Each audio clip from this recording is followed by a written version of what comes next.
मैं, भावना, एक साधारण सी महिला, प्राइवेट स्कूल में पढ़ाने का काम करती थी।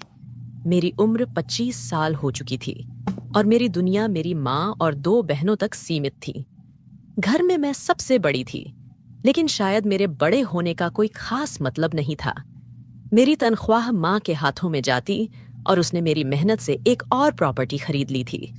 फिर भी जैसे जैसे वक्त बीता, मेरी जिम्मेदारियों में इजाफा हुआ, लेकिन मेरी जिंदगी वहीं ठहरी रही। मेरे काम से घर लौटने पर अक्सर ऐसा होता कि मेहमान आते और मैं चुपचाप अपने कमरे में चली जाती। एक दिन मैंने देखा, मेरी छोटी बहन सजी धजी उन मेहमानों का इंतजार कर रही थी। मैं समझ गई कि वे मेरे लिए नहीं, उसे देखने आए थे। मेरी उम्मीदें चुपचाप ढह गईं। वक्त गुजरता रहा। मेरी उम्र 30 की हो गई, लेकिन माँ ने मेरी शादी की बात कभी नहीं उठाई, बल्कि उसने मेरी छोटी बहन की शादी करवा दी और मैं पीछे छूट गई। माँ की सगी बेटियों की शादी हो गई, पर मैं वहीं अटकी रही। समय और तेजी से गुजरा। अब मैं 35 साल की हो चुकी थी, लेकिन माँ अब भी मेरी शादी की बात नहीं करना चाहती थी। मुझे अब साफ साफ समझ में आ गया कि मेरी माँ मुझे केवल कमाई का जरिया मानती थी। उसकी नजर में मैं बस सोने का अंडा देने वाली मुर्गी थी। मैंने आखिरकार अपने शहर की नौकरी छोड़ दी और दूसरे शहर में नया जीवन शुरू करने का फैसला किया। वहां मैंने किराए पर एक घर लिया और एक प्राइवेट स्कूल में पढ़ाना शुरू किया। लेकिन किस्मत ने यहां भी साथ नहीं दिया।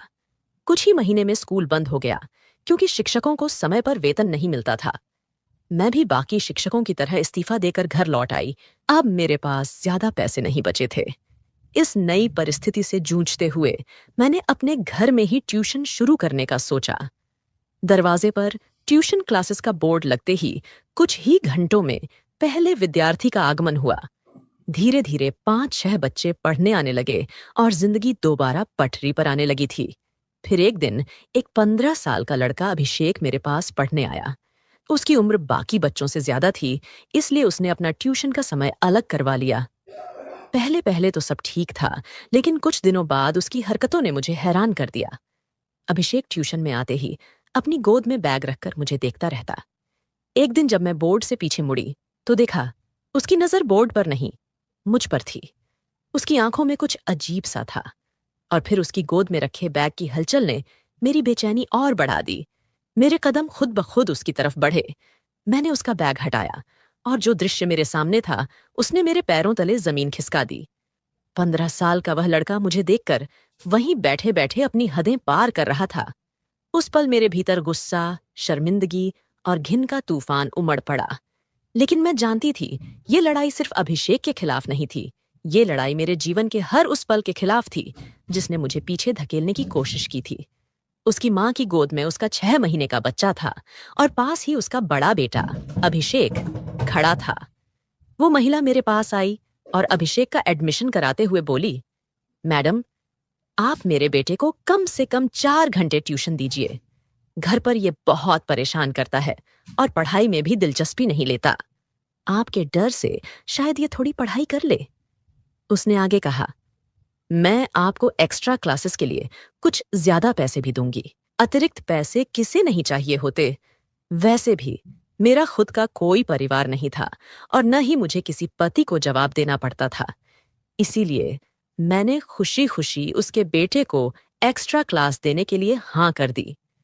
अगले ही दिन से अभिषेक ट्यूशन आने लगा। मुझे जल्दी ही समझ में आ गया कि अभिषेक पढ़ाई में काफी होशियार है। बाकी बच्चों के जाने के बाद भी उसकी एक्स्ट्रा क्लास चलती रहती थी। ट्यूशन के दौरान अभिषेक बहुत सी अच्छी बातें करता था। उसके साथ समय कब बीत जाता मुझे पता ही नहीं चलता। शायद क्योंकि मैं भी अपनी जिंदगी में अकेली थी, तो उसकी बातें सुनकर मुझे भी कोई सहारा मिल गया था। ऐसे ही दिन बीत रहे थे।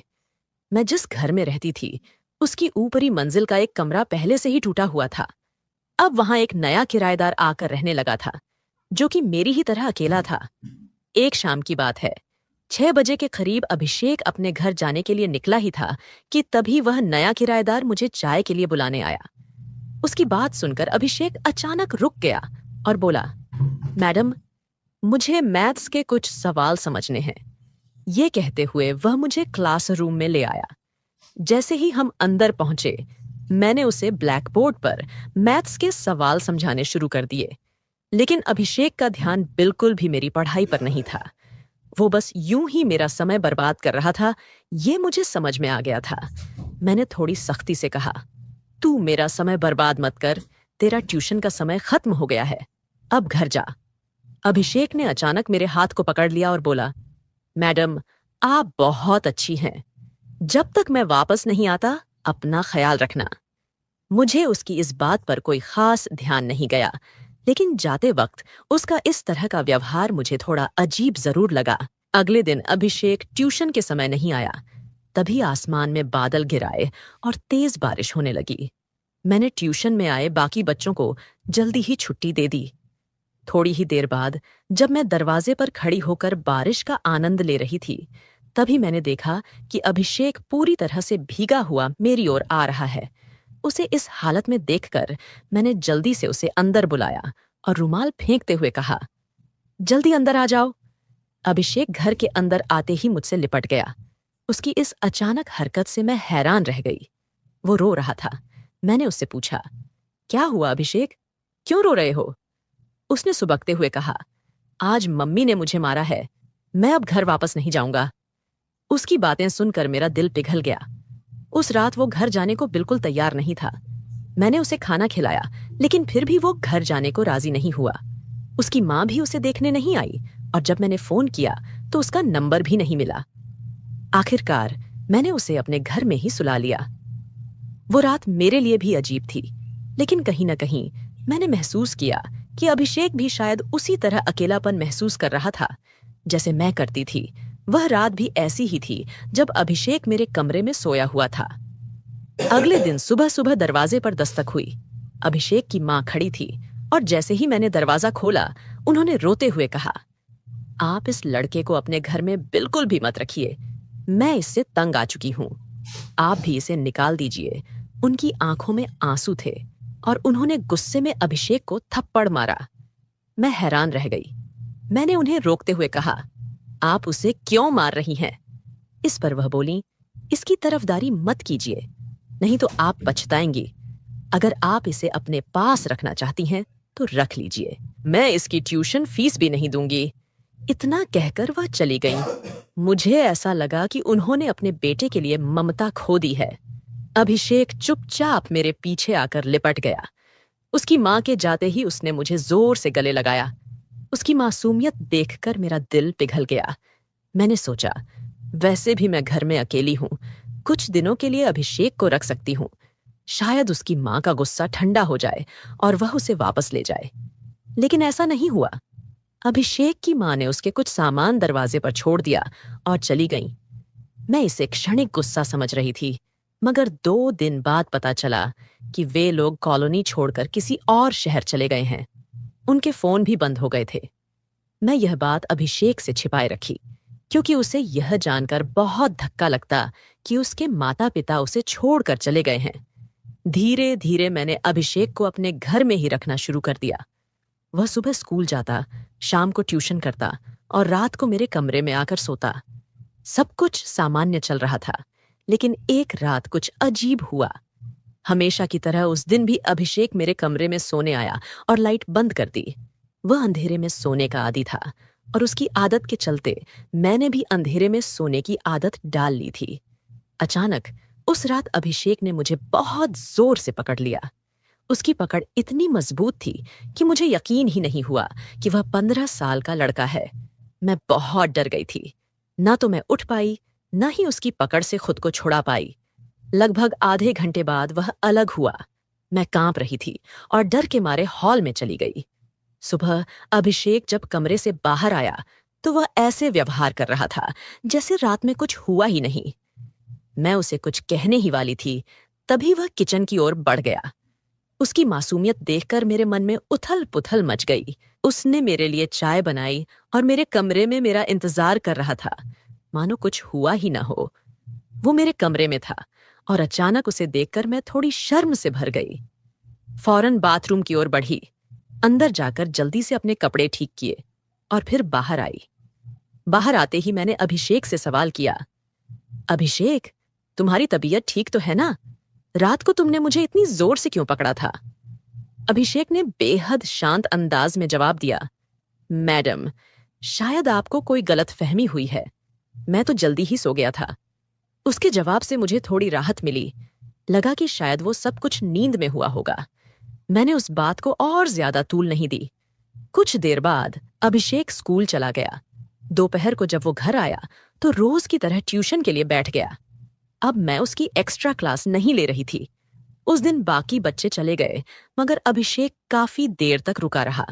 मैं उसे बोर्ड पर गणित के कुछ सवाल समझा रही थी और मेरी नजर बोर्ड पर ही थी। अचानक जब पीछे मुड़कर देखा तो अभिषेक की हालत कुछ अजीब लगी। उसकी नजर पढ़ाई पर नहीं थी और वो अपनी गोद में बैग रखे किसी अजीब हरकत में लगा हुआ था। मैंने तुरंत तेज आवाज में कहा, अभिषेक। उसकी हरकतें देखकर मैं थोड़ी हिल गई। मेरे दिमाग में सवाल उठने लगे। कल रात जो हुआ, क्या वो सच में नींद में था या जानबूझकर किया था? मैंने उसके बारे में ज्यादा सोचना छोड़ दिया, पर मन में शक बरकरार था। उसी दिन मैंने उसकी मां को फोन करने की कोशिश की, लेकिन हमेशा की तरह उसका फोन बंद था। मैं नहीं चाहती थी कि अभिषेक के नाजुक मन पर कोई गलत असर पड़े, इसलिए उसके माता पिता के बारे में कुछ नहीं कहा।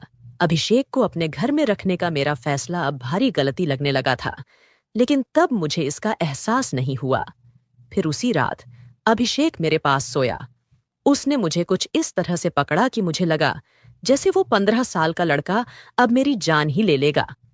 उसकी पकड़ इतनी जोरदार थी कि मैंने खुद को छुड़ाने की कोशिश की, मगर वो छोड़ने को तैयार नहीं था। अगले दिन जब मैंने अभिषेक से उसके इस व्यवहार के बारे में पूछा तो उसने कहा, मैडम, शायद आपने सपना देखा होगा। उसकी इस बात से मुझे ऐसा लगा कि वो 15 साल का लड़का एक 35 साल की औरत को झूठा साबित कर रहा था। एक पल को मैंने सोचा कि शायद सच में मैंने सपना देखा हो, मगर उसी दोपहर जब एक्स्ट्रा क्लास में अभिषेक को अपनी गोद में बैग रखे देखा तो मुझे फिर से शक हुआ। पहले कभी मैंने उसे ऐसी हरकतें करते नहीं देखा था। मैंने सोचा कि इस बार उसे पकड़ना चाहिए।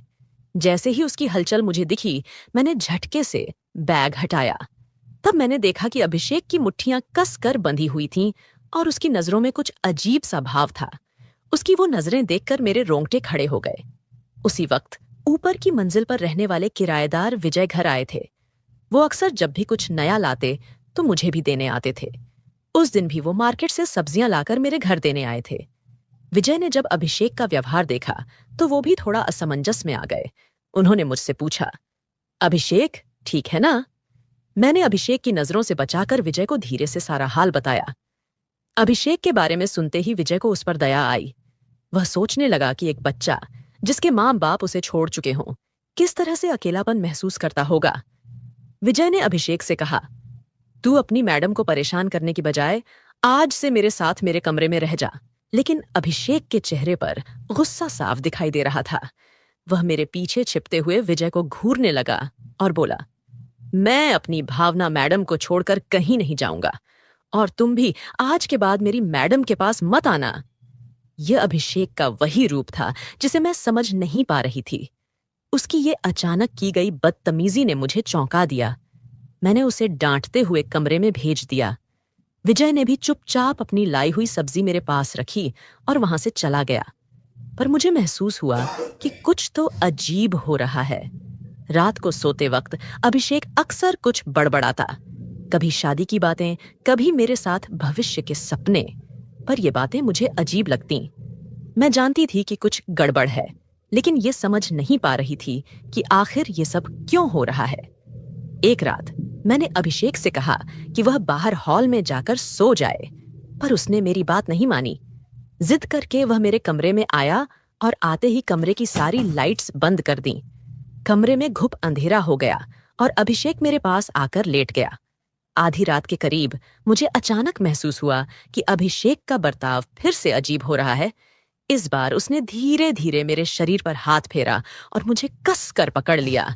मैं घबराई और जोर से चिल्लाने लगी। तभी विजय, जो हॉल में मेरी आवाज सुनने के इंतजार में था, दौड़ते हुए मेरे कमरे में आ गया। विजय को मैंने पहले ही अभिषेक के बदलते व्यवहार के बारे में बता दिया था और उसकी मदद के लिए बुलाया था।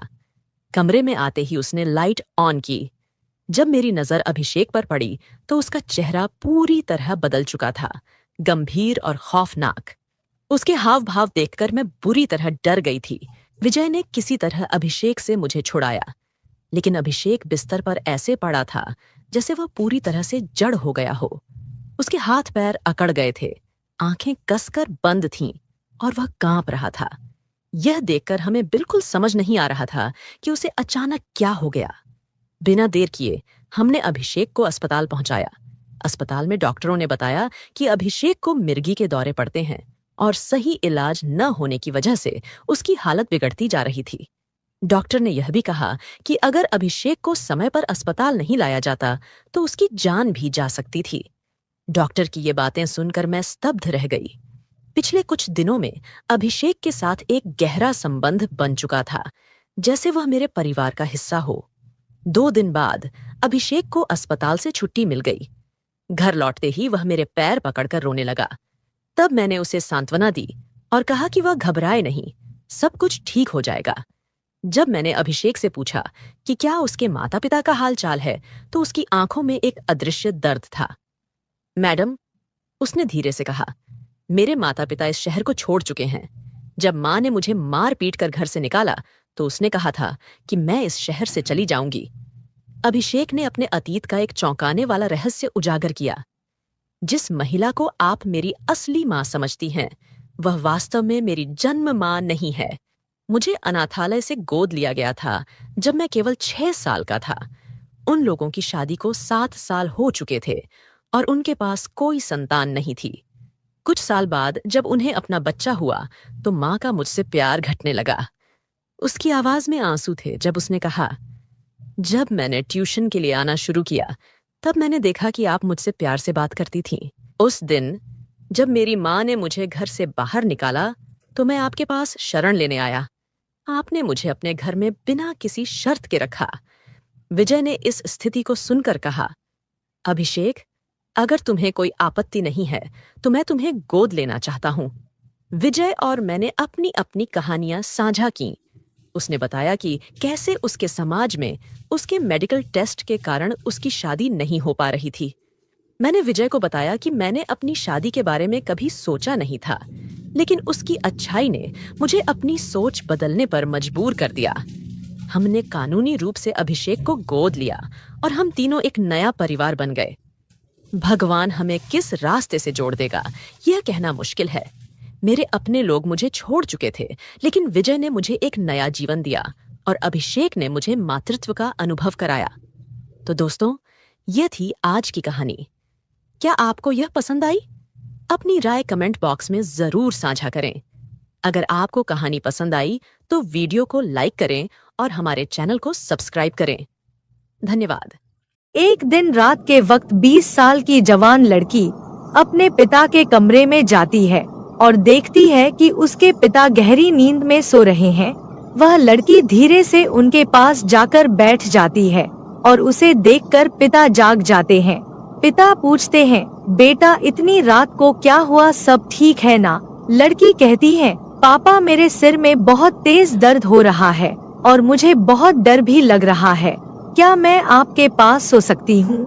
पिता मुस्कुराते हुए कहते हैं, बिल्कुल बेटा, कोई बात नहीं, आप आराम से सो जाओ, मैं यही तुम्हारे पास हूँ। पिता लड़की को बिस्तर पर सुला देते हैं और उसके सिर को प्यार से सहलाने लगते हैं। इससे लड़की को तुरंत आराम महसूस होता है और वह धीरे धीरे सोने लगती है। उस दिन पिता ने थोड़ी बहुत ड्रिंक भी की होती है। नमस्कार दोस्तों, स्वागत है आपका हमारे चैनल पर। आज की कहानी आपको चौंका देगी और आप सोचने पर मजबूर हो जाएंगे कि एक पिता और बेटी ऐसा काम कैसे कर सकते हैं। अगर आप हमारे चैनल पर नए हैं तो कृपया सब्सक्राइब जरूर करें ताकि आप हमारी ऐसी और भी कहानियां मिस न करें। तो चलिए दोस्तों, शुरू करते हैं आज की यह सच्ची कहानी, जो मध्य प्रदेश के सागर जिले की है। इसी जिले के एक गांव में छगन लाल नाम का एक आदमी अपने 3 बच्चों के साथ रहता था। छगन लाल की पत्नी की लंबी बीमारी के बाद मौत हो गई और 1 साल से घर की स्थिति बेहद कठिन हो गई थी। उसकी बड़ी बेटी की उम्र 20 साल, छोटी बेटी की उम्र 14 साल और सबसे छोटे बेटे की उम्र 9 साल थी। पत्नी के इलाज में सारी जमा पूंजी खत्म हो गई थी और अब छगन लाल कर्ज में डूबा हुआ था। आर्थिक स्थिति दिन ब दिन खराब हो रही थी और घर चलाना उसके लिए मुश्किल हो गया था। बच्चे भी अपनी माँ की याद में गुमसुम रहने लगे थे। छगन लाल के लिए उन्हें संभालना चुनौतीपूर्ण हो रहा था। घर की जिम्मेदारियों के साथ साथ बच्चों की देखभाल करना छगन लाल के लिए कठिन हो गया। वह सोचता था कि अगर वह बाहर काम पर जाता तो बच्चों की पढ़ाई प्रभावित हो सकती है और अगर वह घर पर रहता तो घर की जरूरतें पूरी नहीं हो सकती। इस दुविधा के बीच एक दिन छगनलाल के मन में एक विचार आया, शायद उसे दूसरी शादी करनी चाहिए। एक नई पत्नी घर की जिम्मेदारियों को संभालने में मदद कर सकती थी और बच्चों को भी एक नया जीवन मिल सकता था। छगनलाल ने इस विचार को गंभीरता से लिया और सोचा कि यह उसके और बच्चों के लिए सबसे अच्छा हो सकता है। उसने अपने परिवार और कुछ करीबी दोस्तों से सलाह ली, जिन्होंने उसे समझाया कि एक नई शादी से समस्याओं का समाधान हो सकता है। छगनलाल ने सोचा कि अगर वह दूसरी शादी कर लेता है तो घर भी आबाद हो जाएगा और वह भी बाहर कमाने जा पाएगा। फिर वह अपनी बेटी से कहता है कि बेटा, मैं सोच रहा हूँ कि दूसरी शादी कर लूं। इससे तुम लोगों की देखभाल भी अच्छे से हो जाएगी और मैं भी बाहर कमाने जा सकूंगा। तुम्हारी माँ के चले जाने के बाद जो तुम सबकी हालत हो गई है, अब मुझसे देखी नहीं जाती। पिता के इन सब बातों को सुनकर बेटी एकदम से खामोश हो जाती है। उसकी जुबान से एक भी शब्द नहीं निकल पाता। छगनलाल बेटी को समझाते हुए कहता है कि देखो बेटा, अगर मैं कमाने नहीं गया तो फिर घर चलाना मुश्किल हो जाएगा और मैं तुम सबको पढ़ा लिखा नहीं पाऊंगा। इतना समझाने के बावजूद भी वह लड़की खामोश ही रही। छगनलाल सोचता है कि उसकी बेटी अभी दुखी है, फिर किसी और दिन बात करेगा। उसके बाद वह वहां से चला जाता है और वह लड़की सोचने लगती है कि जब उसके पिता शादी कर लेंगे और जो सौतेली माँ आ जाएगी तो सौतेली माँ कभी अच्छी नहीं होती। उसने यह सुना भी था और अपनी आंखों से देखा भी था। वह यही सोच रही थी कि अभी उसके पिता बच्चों से बहुत प्यार करते हैं। अगर शादी के बाद वह भी बदल जाएंगे तो सौतेली माँ हमारे ऊपर बहुत अत्याचार करेगी और पापा भी उसी का साथ देने लगेंगे। उस दिन वह लड़की रात भर सो न सकी और पूरी रात यही सब सोचती रही। जब वह लड़की अगले दिन कॉलेज जाती है तो उसे रास्ते में एक सहेली मिल जाती है जो उसके साथ उसके कॉलेज में ही पढ़ा करती थी। फिर वह लड़की अपनी सहेली को सारी बात बता देती है जो उसके पिता ने अपनी शादी के बारे में उससे कही थी। उसकी सहेली कहती है कि यह तो बहुत गलत होने वाला है तुम लोगों के साथ। अगर तुम्हारे पापा ने शादी कर ली तो तुम्हारे ऊपर बहुत बड़ी मुसीबत आ जाएगी। सौतेली माँ के बारे में तो तुमने सुना ही होगा कि वह किस तरह की होती है। तुम्हारे पापा ये शादी तुम लोगों के लिए नहीं कर रहे हैं, वह तो अपने शारीरिक सुख के लिए कर रहे हैं। उन्हें तो बस अपने लिए एक जीवन साथी चाहिए जो उनकी जिस्मानी इच्छा को पूरी कर सके। तुम्हारे पापा को जिस्मानी इच्छा बहुत परेशान कर रही है, इसी वजह से वह शादी करना चाहते हैं। तुम कभी यह मत सोचना कि वह ये शादी तुम्हारे लिए कर रहे हैं। उन्हें तो बस अपनी इच्छाओं को पूरी करने के लिए एक जिस्म चाहिए। वह लड़की अपनी सहेली की बातें सुनकर बहुत ही परेशान हो जाती है और उसे यह लगता है कि उसके पापा शादी करके ही रहेंगे। फिर उसकी सहेली कहती है कि मेरे पास एक आइडिया है, अगर तुम कर सको तो। वह लड़की कहने लगी कि ठीक है, मैं अपने भाई बहन के लिए कुछ भी कर सकती हूँ। उसकी सहेली कहने लगी कि तुम्हारे पापा को सिर्फ जिस्म चाहिए। अगर तुम अपने पापा के साथ संबंध बना सको तो फिर उन्हें शादी की सूरत नहीं रहेगी और वह कभी भी शादी नहीं करेंगे। फिर वह लड़की इस बात को गहराई से सोचने लगती है और इस नतीजे पर पहुंचती है कि फिर चाहे उसे कुछ भी करना पड़े, मगर वह अपने भाई बहन को कभी बर्बाद नहीं होने देगी। अब उस लड़की ने ठान लिया था कि किसी भी कीमत पर उसने अपने पापा की शादी नहीं होने देगी। कॉलेज से आते आते उसको शाम हो गई थी, क्योंकि वह कॉलेज के बाद अपनी सहेली से काफी देर तक बातें कर रही थी। फिर वह घर आकर खाना बनाने लग जाती है और अपने भाई बहन को खाना खिलाकर उन्हें अपने अपने कमरे में सोने के लिए भेज देती है। उसके बाद वह लड़की खाना खाकर अपने पापा के बिस्तर में लेट जाती है। कुछ देर बाद उस लड़की का पिता आता है। जब वह देखता है कि उसकी बेटी उसके ही बिस्तर पर लेटी हुई है, तो फिर वह उससे पूछता है कि बेटी तुम्हें क्या हुआ है। तो लड़की कहने लगी कि पापा मेरे सिर में बहुत ज्यादा दर्द हो रहा है और मुझे डर भी लग रहा है, इसीलिए आज की रात मैं आपके साथ ही सोना चाहती हूँ। बेटी की बात सुनकर पिता कहता है कि कोई बात नहीं बेटा, तुम आराम से सो जाओ। थोड़ी देर बाद खाना खाने के लिए वो किचन की ओर चला जाता है और खाना खाने के बाद थोड़ी बहुत पी भी लेता है। उसके बाद वह अपने बिस्तर में आकर लेट जाता है।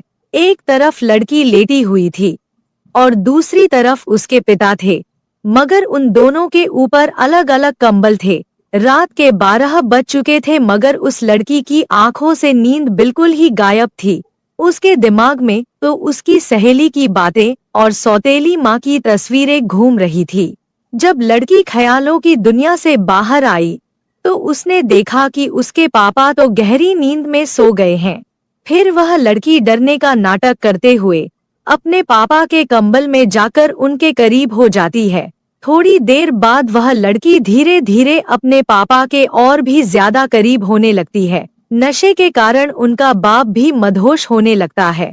जब तक उसे होश आया तब तक उसके अंदर का शैतान जाग चुका था, इसीलिए वह खुद को रोक न सका। उसके बाद वह दोनों अपने इस रिश्ते को भूलकर कई बार संबंध बना लेते हैं। अगली सुबह जब सोकर उठते हैं तो दोनों ही बहुत खुश थे। उन्हें किसी भी तरह की कोई शर्म या पछतावा नहीं था। उसके बाद तो यह सिलसिला आए दिन ही चलने लगा। अब तो वह लड़की भी इसकी आदी हो चुकी थी। जब भी उनका मन करता तो वह अपनी इच्छाओं को पूरी करते थे। इसी तरह दिन महीनों में बदलते चले गए और महीने बीत गए, पता ही नहीं चला। एक दिन उस लड़की की तबीयत खराब हो जाती है और उसे उल्टी और चक्कर आने लगते हैं। फिर वह लड़की चेक करवाने के लिए डॉक्टर के पास एक क्लिनिक पर जाती है। तब उसकी रिपोर्ट आई तो उसके पैरों के तले जमीन खिसक गई। डॉक्टर ने उसे बताया कि वह 2 महीने से प्रेग्नेंट है। उस लड़की के गांव के ही एक औरत उस क्लिनिक में साफ सफाई का काम किया करती थी। जब उस औरत को इस बात का पता चला तो फिर वह औरत पूरे गांव में ढिंढोरा पीट देती है। छगन लाल की कुंवारी लड़की मां बनने वाली है। धीरे धीरे यह खबर आग की तरह पूरे गांव में फैल जाती है। छगन लाल का अपनी ही बेटी के साथ नाजायज रिश्ता है। एक दिन उसकी सहेली उसके घर जाकर कहती है कि पूरे गांव में पता चल चुका है कि तुम प्रेग्नेंट हो। अपनी सहेली की यह बात सुनकर लड़की बहुत परेशान हो जाती है और उसे कुछ भी समझ नहीं आ रहा था कि अब वह क्या करे। वह सोच रही थी कि अब तो उसके पिता की बहुत बदनामी हो जाएगी और वह भी किसी को मुंह दिखाने लायक नहीं रहेगी। एक दिन शाम के वक्त वह लड़की मार्केट से कुछ सामान लेने चली जाती है तो रास्ते में उसे मोहल्ले के कुछ लड़के छेड़ने लग जाते हैं। अश्लील बातें करके उसको परेशान करने लगते हैं और उसका बहुत ही मजाक उड़ाते हैं। वह लड़की बहुत शर्मिंदा हो जाती है और सामान खरीद कर घर वापस आ जाती है। घर आ जाने के बाद वह लड़की रात का खाना बनाने लगती है। भाई बहन और अपने पिता को खाना खिलाकर अपने रूम में चली जाती है। उसके दिमाग में सिर्फ एक ही बात चल रही थी कि उसकी और उसके पिता की बहुत बदनामी हो रही थी। अवसर उठाकर कभी भी नहीं जी पाएगी। यही सब सोचते हुए रात के करीब समय एक 25 का था वो कदम उठाती है और रस्सी लेकर जंगल की ओर चली जाती है। जंगल में पहुंचकर वह अपने आप को फंदे से लटका लेती है और उसी गांव का एक आदमी जंगल की ओर जाता है तो वहां का मंजर देखकर उसके होश उड़ जाते हैं। जब पास जाकर देखता है तो कदम सन्न रह जाता है, क्योंकि वह लड़की उसी के गांव के में रहने वाले छगन लाल की बेटी थी। फिर वह आदमी इस खबर को पूरे गांव में फैला देता है। यह खबर उस लड़की के पिता को भी बताई जाती है। उस लड़की के पिता और गांव के सभी लोग जंगल की ओर चले जाते हैं और उन्हीं में से कोई पुलिस को भी फोन कर देता है। थोड़ी देर में पुलिस भी मौके पर पहुंच जाती है और उस लड़की को उतार कर उसका पोस्टमार्टम के लिए भेज देती है। जब पुलिस पूछताछ करना शुरू कर देती है तो पूछताछ के दौरान लोगों ने बताया कि यह लड़की पेट से थी, इसीलिए ही इसने आत्महत्या की है। एक आदमी ने तो यह भी बताया कि इस लड़की का अपने ही पिता के साथ नाजायज रिश्ता था और जो इस लड़की के पेट में बच्चा है वह भी इसी के बाप का है। लोग तरह तरह की बातें कर रहे थे और यह भी कह रहे थे कि भगवान ऐसे बाप किसी बेटी को भी न दे। पुलिस फिर छगन लाल को पकड़कर थाने ले जाती है और पोस्टमार्टम रिपोर्ट के आने का इंतजार करती है। इसी दौरान उस लड़की की सहेली को भी बुलाया जाता है और डर के मारे सारी बात वह लड़की बता देती है। तब तक पोस्टमार्टम रिपोर्ट भी आ जाती है और रिपोर्ट में साफ साफ लिखा हुआ था कि वह लड़की 2 महीने की प्रेग्नेंट थी। अब पुलिस छगन लाल से पूछताछ करना शुरू कर देती है। उसने इस बात को जल्द ही कबूल कर लिया कि उसने अपनी ही बेटी के साथ पिछले 5-6 महीनों से नाजायज संबंध थे। उसके बाद छगन लाल को अरेस्ट करके उसे कोर्ट में पेश किया जाता है और उसे 2 साल की सजा सुनाकर जेल में डाल देते हैं। दोस्तों कहते हैं कि बाप और बेटी को भी ज्यादा देर तक एकांत में नहीं रहना चाहिए, नहीं तो मन में गंदे विचार आ जाते हैं।